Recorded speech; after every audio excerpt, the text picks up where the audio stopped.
When I hear people advocating for MAiD, as a way of dying with dignity, what they're really saying is that they're grieving, or they don't want to continue living in an undignified manner, right?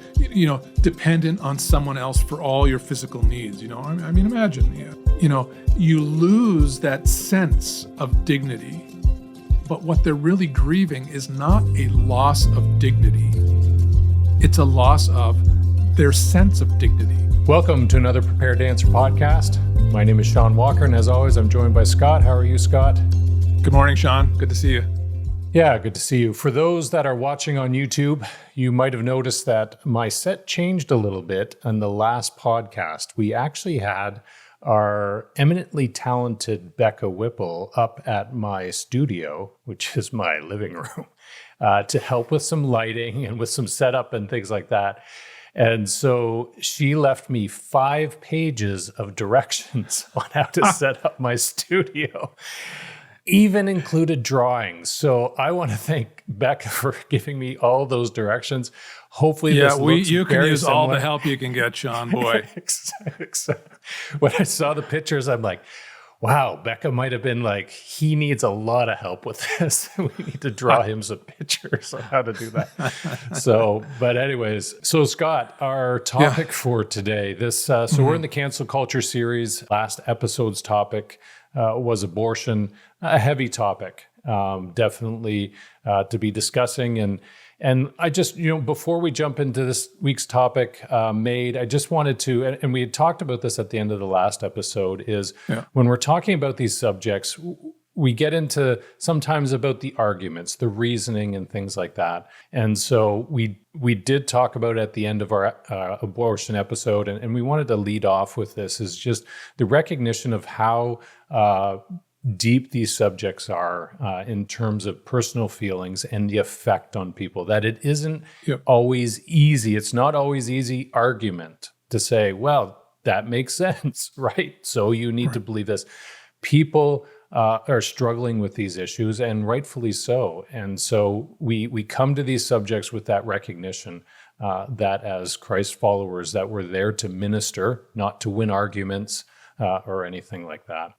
That's a great lead off, Shawn. I think that's a good tone to set, really, with all these difficult conversations we've been having. Because you're right, it's not enough just to kind of learn the sound bites of the argument or the position that you happen to be comfortable with. The reality is these are really difficult subjects to discuss. They're very personal. People have very personal reasons for holding one side or another, and we really do, and I think this came out in our last discussion, we really do need to take time to listen, to where people are coming from. Again, as Proverbs says, to speak before listening is folly and shame, right? So to just kind of, I think generally speaking, to exactly the point you made, Shawn, what we were really trying to do here, Prepared to Answer, is help Christians move beyond the polarized arguments of culture, where you got to get in one camp or another, and then they're just lobbing grenades at one another, hoping that everyone will come to the side. We don't have that's not our prerogative as Christians. That's not the gospel mission we've been given. We've been given the mission by Christ to speak gospel truth into people's lives where they are, and to do so with grace and mercy, not in judgmentalism, but to try and persuade people. And Paul talks about that clearly in 2 Corinthians 5, where we've been given this ministry of reconciliation, whereby God, through Christ, is seeking to reconcile all things back to himself through Christ, through the blood of Jesus, which is ultimately about God's grace and forgiveness for all people. So, we always want to keep that posture of humility and grace, even when we wade into these difficult and controversial subjects. Yeah. Thanks, Scott. And so today's topic is on MAiD. So for Canadians, we've been hearing about MAiD recently in the news. MAiD would stand for Medical Assistance in Dying. And it has been in Canadian law for a while, but just recently, Scott, it's kind of come again to the forefront. Yeah, and I think today one of our goals too is just Again, our target audience, our ministry is aimed at helping to equip believers, followers of Jesus.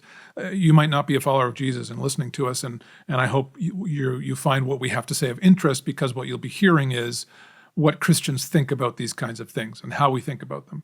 But one of our goals too is just to help inform brothers and sisters in Christ to be a little more informed on the issue.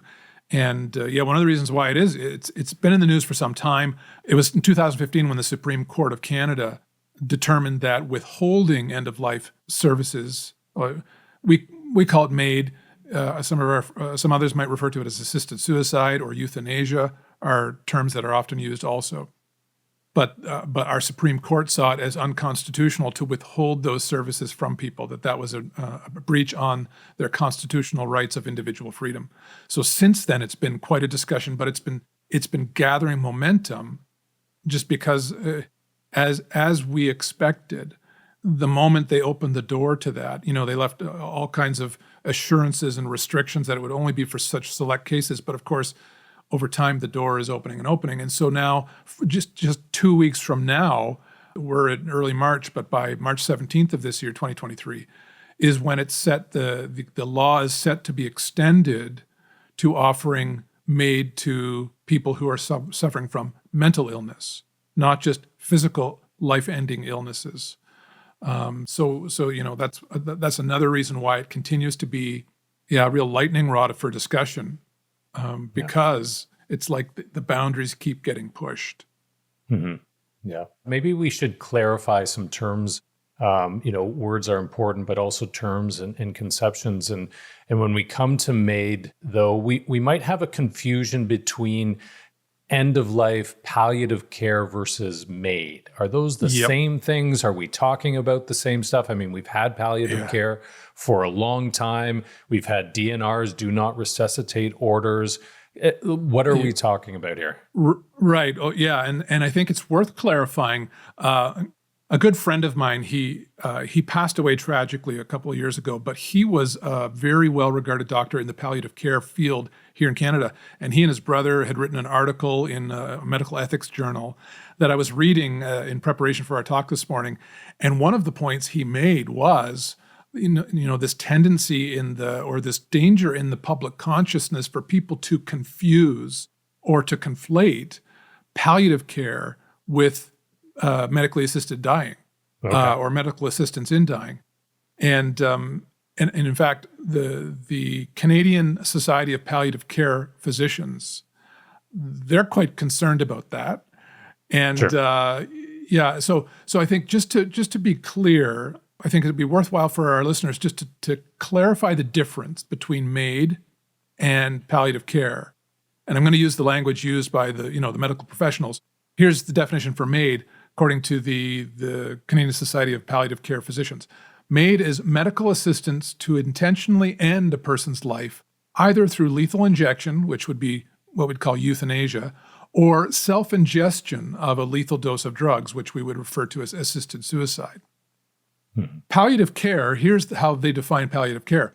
Palliative care, as in distinction from MAiD, provides medical assistance or aid to patients and families to help them live as fully as possible until their natural deaths. So I think the key difference there is palliative care is intended to maximize the quality of a patient's and their family's lives until natural death comes. And that would include things like using medicine to, alleviate pain and alleviate suffering and things of that nature.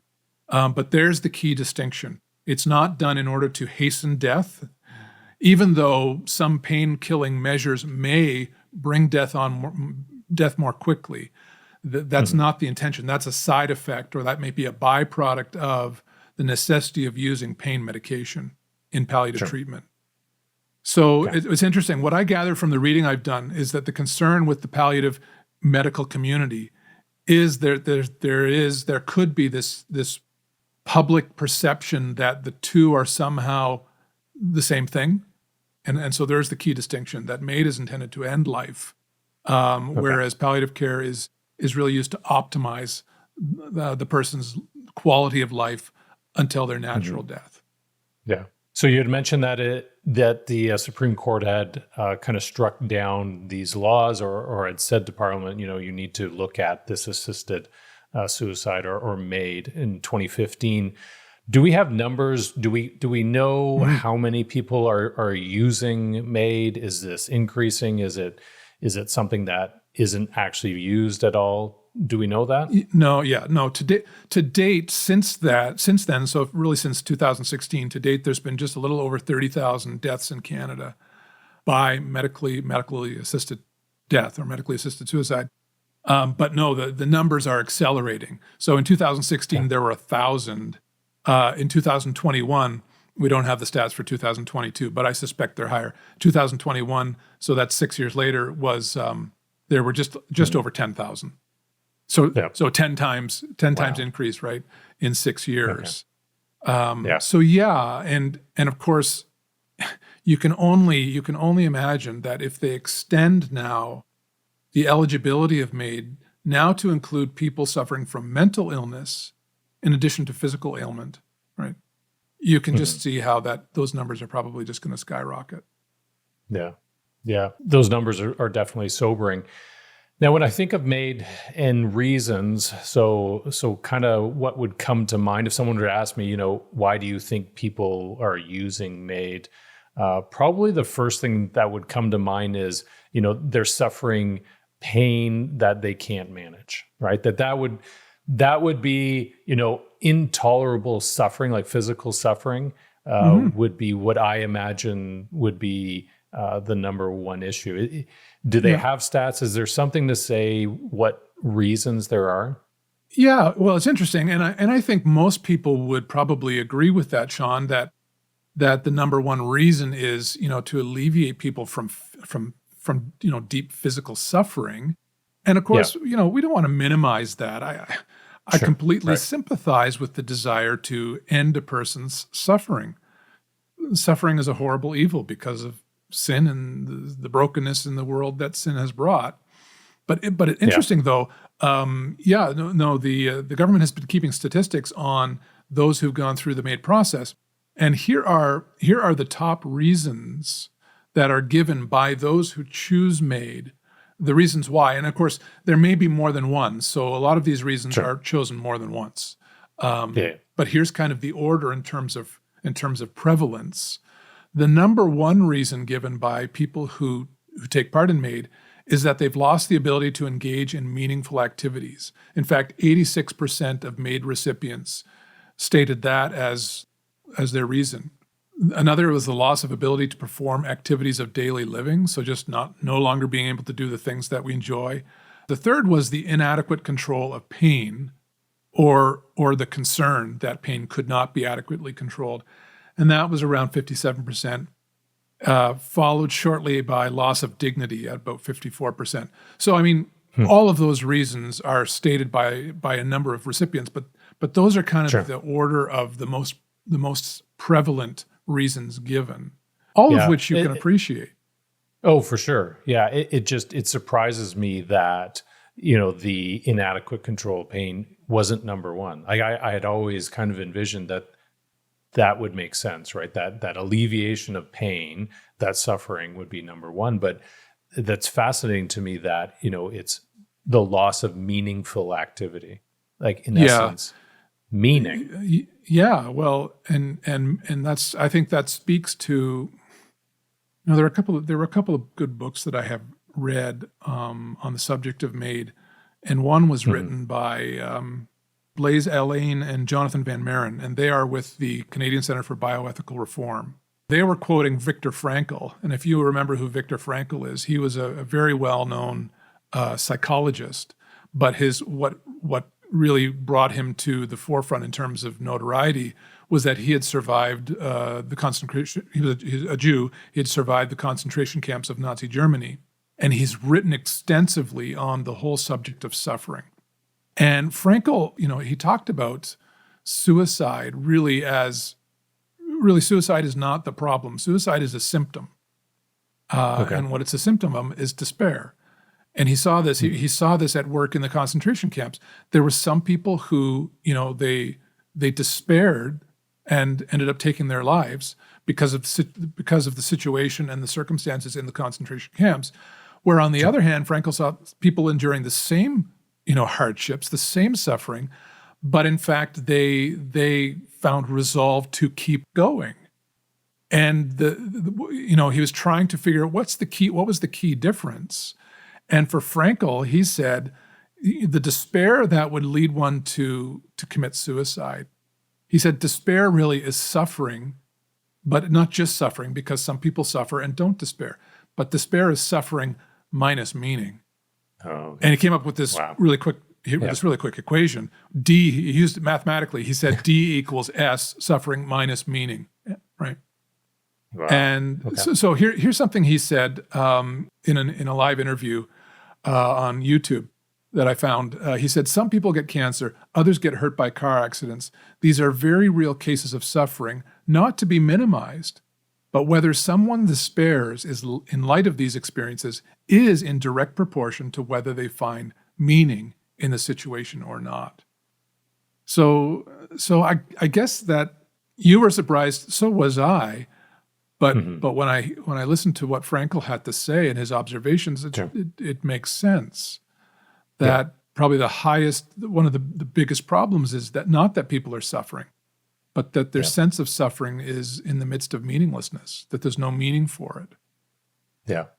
Yeah. Which I think as Christians we can speak into. Yeah, and I think that is something we need to talk about is that as Christians we see that no, there is meaning in suffering. We don't call suffering good; it's evil, but we know that God can redeem it, and use it, and does use it to bring about good things. So that's something worth discussing. Yeah, and maybe before we get to that, maybe we can circle back and kind of talk about a little bit more about MAiD for those that maybe don't know all the details about it. So we've kind of talked about these numbers; they're going up, and so my question would be: so what makes you eligible to do this? So I'm in despair. Right. What by Canadian law allows me to go through with this procedure? Right. So if you go to canada.ca, that's our federal government's website. You type in MAiD, search MAiD, and it'll take you right to the MAiD page. A couple paragraphs down, it lists the eligibility criteria. In fact, I'm just going to go to that page right now. It lists a number of things. I won't take the time to go through all of them because it's some of the things are just technical, like you need to be eligible for health service in Canada, things like that. The key one though is about the third one down that says you must have a grievous and irremediable medical condition, and then it gives a link to, because of course as soon as I read that I'm like, okay, well, what constitutes? What do you mean? Right, yeah, let's define that. And the next paragraph down it does. Well, here's what it says. To be considered as having a grievous and irremediable medical condition, you must meet all of the following criteria. It says you must have a serious illness, disease, or disability, excluding a mental illness until, that is, March 17th, right? It actually includes that in parenthesis. Be in an advanced state of decline that cannot be reversed. Experience unbearable physical or mental suffering from your illness, disease, disability, or state of decline that cannot be relieved under conditions that you consider acceptable. And then it qualifies under that definition by saying you do not need to have a fatal or terminal condition to be eligible for medical assistance in dying. I mean, there's a lot packed in there. I guess the main problem, as I read through that list of eligibility criteria, it's just the subjective nature of all of those descriptors. Starting with the word grievous, right? Right. Yep. What's grievous to one may not be grievous to the other. What constitutes serious illness? Apparently, it doesn't have to be a fatal illness. So serious doesn't necessarily mean fatal. Yeah. Right. Which or means terminal. You're not going to die from this, right? No. Yep. Or at least not immediately. Yeah. But those criteria are just so subjective. Oh, yeah. Yeah, I was just going to say, as you're going through them, I'm thinking you could probably qualify for anything because it is so subjective. I could have anything and say that it's unbearable. I can't bear this. And who are you to say that it is bearable? Yeah. Where is that criteria? Yeah, I want to, you know what? I want to be fair, Shawn. I want to be fair to those who are in the medical community, who are part of medical assistance in dying. And I mean, I've read enough of the reports made to, I mean, the government they kind of elicit professional help from medical groups or doctors or whatever, basically to investigate, to see, how do we create the best policies so that it just doesn't become, willy-nilly open season. I think there's a great deal of care being taken in trying to create protocols that prevent abuses and create limits. But you can't help but realize that once you open the door, it's hard to see how you can prevent it from getting wider and wider when these kinds of criteria are so very subjective, right? And especially now, we're heading towards mental illness. Well, how can anyone objectively evaluate mental suffering that you are going through, that you're describing, and that in your mind warrants you to be a candidate? Yeah, exactly. You see how that's going to become very difficult. Well, it becomes impossible. Yeah, it becomes difficult. So we've looked at the stats. It looks like MAiD is increasing. We've looked at reasons why. Like I said before, very surprised that kind of the top reason being, loss of meaningful activity, loss of meaning. We've talked about eligibility, the subjectivity of it. So as Christians, where do we start? How do we respond to this culturally, personally, in our daily life? What do we do? I think what we need to get to, Shawn, we've been talking about MAiD as it stands, kind of just the phenomenon as we're seeing it unfold in Canada here right now, and the realities on the ground. Even in talking about things like, protocols that would keep it from being abused or anything like that, I think that really misses the point altogether.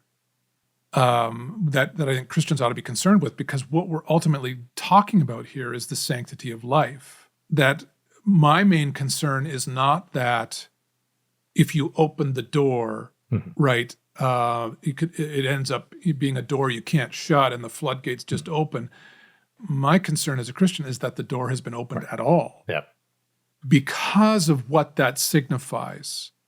And I think ultimately what it signifies is that in our culture, there's been a shift in how we value human life. You can't get away from that.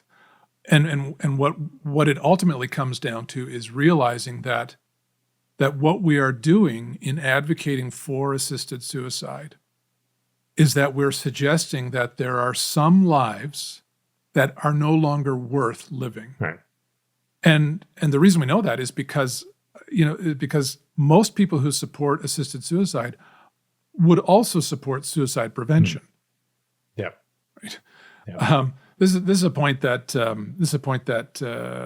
Aileen and Van Maren make in their book. They say most people who support assisted suicide also support suicide prevention, and this leaves us with more questions than answers. When someone is suicidal, how do we decide whether to assist or prevent their suicide? Where do we draw the line between those who get to be killed and those we fight to save? Who has a right to choose their own death, and who has a right to be prevented from self-harm, right?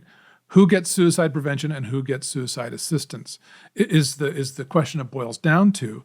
And they argue that we can't try and reduce this to a discussion about rights. And I think many in the MAiD camp would say, we need to protect people's rights to make the choice to end their life. But the reality is, we don't do that for everyone. Some peoples who choose to end their own life, we prevent them. So what it boils down to is that we're splitting the human race, people groups into two categories of people. People whose lives are worth saving or worth living, and people whose lives are not. Yeah.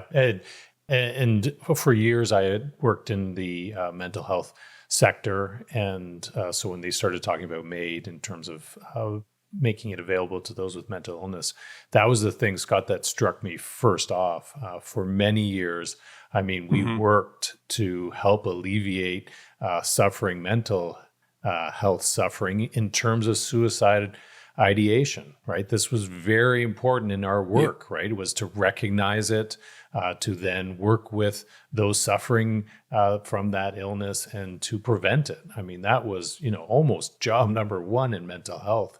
And so when I heard this, I thought, oh man, is that now going to be difficult working in mental health? To exactly your point, to who are we to save and work and care for, and those that I don't want to say not care for, but not work to help them change their mind about ending their life. So yeah, that's a very difficult subject. Yeah.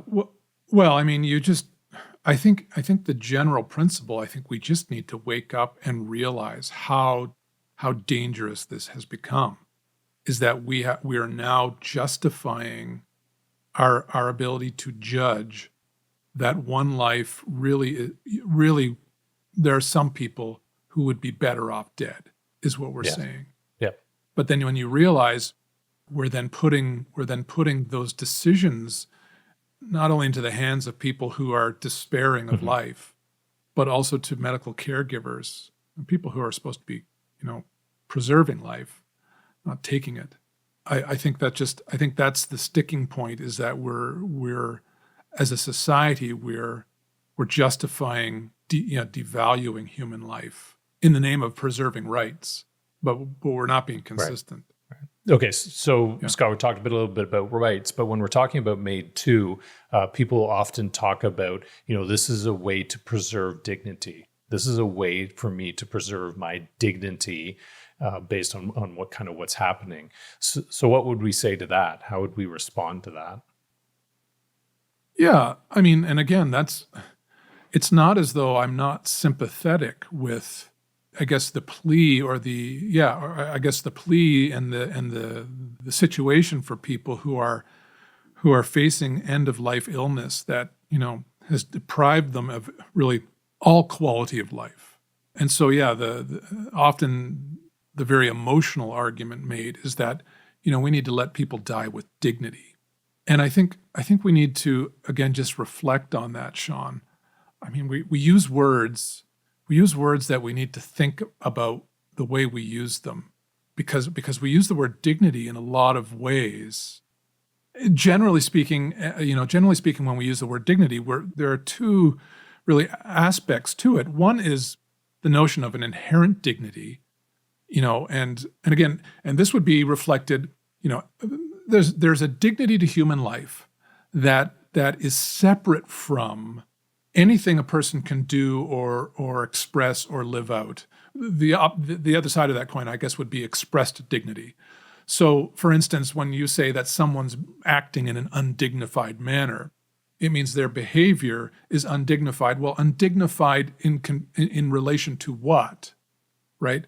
It should be reflecting something else, and ultimately, to say that I've lost my dignity is to say that basically the dignity that is inherent to me as a human being, I can no longer bring to expression, or is no longer being expressed, either because I can't, right, or someone is behaving toward me in a way that robs me of my dignity. Right. Yeah. And that's because every person possesses an inherent dignity of human life. Now, for the Christian, we understand where that's ultimately rooted. That is ultimately rooted in the fact that we are created in God's image. Every life is dignified. Every life has inherent value that cannot be taken, that cannot be erased or undone, because we're created in the image of God. Now, for our secular society, it's rooted in something else, and I guess it varies whether it's human reason or consciousness or the fact that we're agents that can make free decisions or whatever. But I mean, even when you read things like the UN Declaration of Human Rights, right? It says that it recognizes the inherent dignity and the equal and inalienable rights of all members of the human family. That's the foundation of freedom, justice, and peace in the world. So you've got these global secular organizations that, in the name of human rights, affirms the equal dignity, the equal worth of every person. Well, and rightly so. But that can't be based on some kind of capacity to express it. It's got to be rooted somewhere else, outside of our own ability to express it, or someone else's ability to rob me of it. So when I hear people advocating for MAiD, as a way of dying with dignity, what they're really saying is that they're grieving, or they don't want to continue living in an undignified manner, right? Dependent on someone else for all your physical needs. I mean, imagine, and I can imagine, having to be taken to the toilet and, having to be fed and those kinds of things where you lose control of your most basic bodily functions and have to depend on someone else to meet those needs for you. It's humbling, to be sure, to be alone and unproductive, unable to make a meaningful contribution. You lose that sense of dignity that every person wants to be able to have and carry, and their suffering prevents them from maintaining their own sense of dignity. But what they're really grieving is not a loss of dignity. It's a loss of their sense of dignity. And that's because they're no longer able to bring to expression, or no longer receiving, the recognition of or expression of the dignity that is theirs, that belongs to them. Right? And so the tragedy with MAiD is that the solution we're providing in the name of dignity is allowing people to commit the greatest assault to their own dignity that they could possibly commit. Right? It's the most undignified thing we can do to human dignity, to eliminate the life that is itself possesses an inherent dignity. Yes. So, but I can appreciate, or how grievous it is to lose that sense of dignity. But I think that's the whole point. I think that's what needs to be addressed. And what I appreciate about the reading I've done and my understanding and my interactions with those in the palliative care community is that that's the very thing they're seeking to address. Right. When I've lost all of my capacity to express the dignity that is true of my life, right? Well, so then what am I left with? Just the ultimate affront to my dignity by taking my life away. Yeah. And this is where I think, as the church, we need to recognize our part to play here too. No, what needs to happen at that point is that the community then, or others, need to then bear expression to the dignity that I have. And that's precisely what happens in palliative care or other kinds of care ministries where people come and meet the most basic needs of others. They're displaying, they're showing, right, the value and dignity of human life by meeting those very, basic needs, by tending to them and caring for them. That's a display of human dignity, I think, of the highest order. And I think that comes straight out of the teaching of Jesus. Yeah. Where we love one another as we love ourselves. Yeah. And what a great example, what a great way to show that love of Christ, the love of the Trinity. And what strikes me in that situation, so those coming to help to preserve that dignity of that person, is you need both people in that situation, right? That you need the person that is suffering, and you need the person to come alongside and to provide that care, all in the hopes of ultimately glorifying God in terms of showing how God, Christ, works. But you need both of those people, right? To make that happen. Yeah, and I think it's instructive, Shawn. I think it's instructive for the church, and I think there's some conversations that the church needs to have about our role as the people of Christ in a fallen world, in our society, the role that we have to play in helping preserve human dignity by demonstrating, by showing the love of Christ. But I think there's something else that more broadly, on a subject like this, we can't always appeal to people at the level of faith if they don't share Right. our faith. Yeah. But I think there's something we do need to help our culture see the danger in medical assisted suicide is not just to the person whose life is being taken away, but I think the danger also is the danger of of our own culture, our own society, that we're losing our soul. That what we're doing as a society is we're saying, you know what, that's a life that's no longer worth living. So the best thing to do is to eliminate it, rather than saying, you know what, there's so much dignity in that life that what we as a society, the way we ought to respond is to meet the needs, is to care for the suffering, right? To enter into their suffering with them. And I think that's part of it. I think we're afraid to, or we don't want to, or we think it's easier to not enter into people's suffering with them for fear or whatever. Maybe it's more convenient. But I think the consequence is we're losing our soul Yeah. as human beings. Yeah. Right? Because we're meant for community. And when you enter into someone's suffering, that is probably the most intimate and personal way to engage with another human being, right? To care for them and tend to them. And now you and I, Shawn, know as Christians that you're right, because we are made in the image of God, because we were created by God, the God who is three in one, our triune God, who is community in his very nature, has created his image bearers to live as community together, so that we very much do fulfill our created purpose when we not just show our love for God, but we show our love for one another by giving our lives for another, right? By serving the other. Yeah. But generally, I think that's one of the great perils in our Western culture now, in wanting to eliminate suffering by eliminating the sufferer. I think we're jettisoning a part of our humanity. Yeah. And I think it's just going to continue to kill the soul of our culture. Yeah.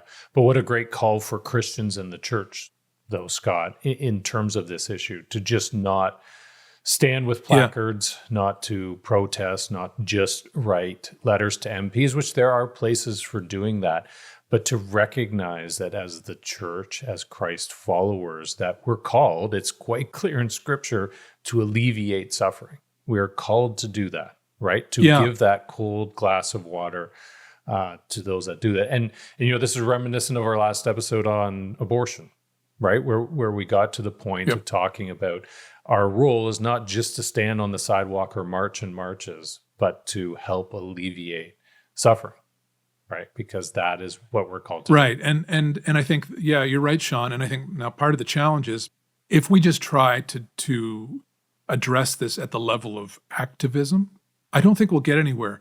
Because, I mean, all of the polling data shows that the vast majority of Canadians in our culture are in favor of.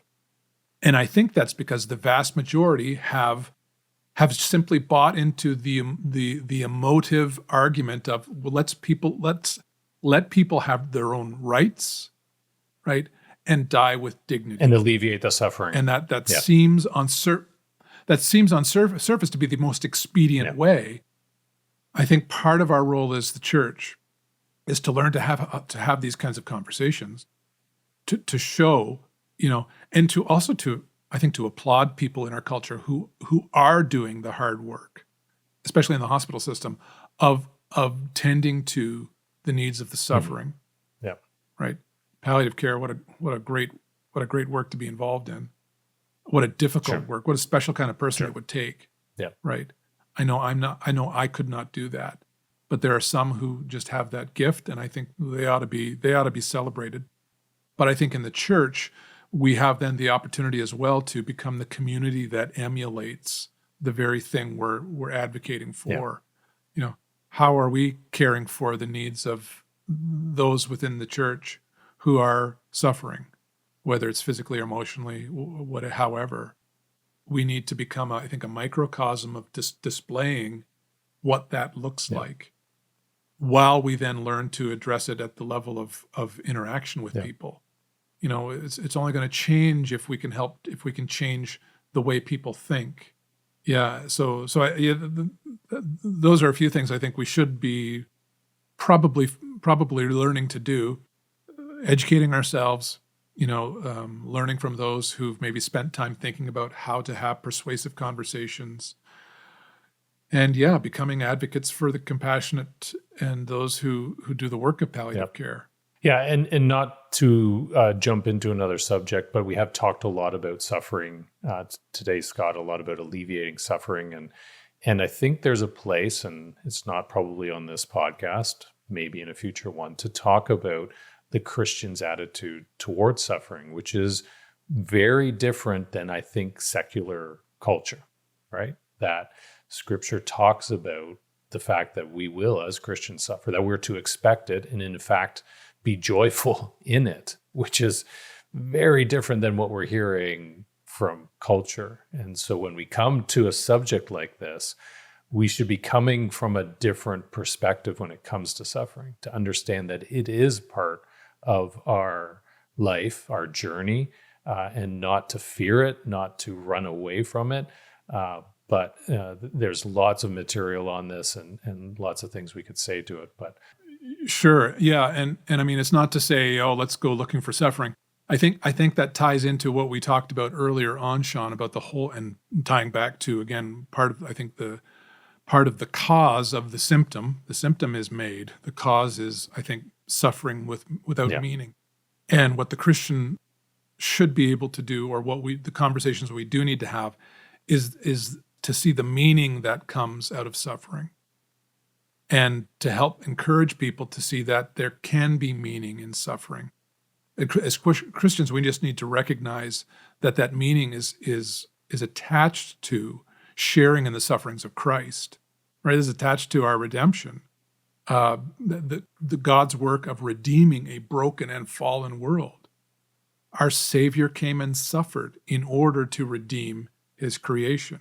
We're participants in that, but that doesn't mean that our suffering is without meaning. Right. Okay. Yeah. Scott, you've talked about some resources we're going to include in the description for this episode. Yep. If anyone has questions about this subject, feel free to email us at info@preparedanswer.org. Like and subscribe. Tell your friends about these issues. And Scott, we may touch on this issue again as time goes by, as you said. Yeah, I have a feeling we'll have a conversation about this again at some point. Yeah. Good. Well, thanks to our listeners for joining us. Until next episode, God bless. Good.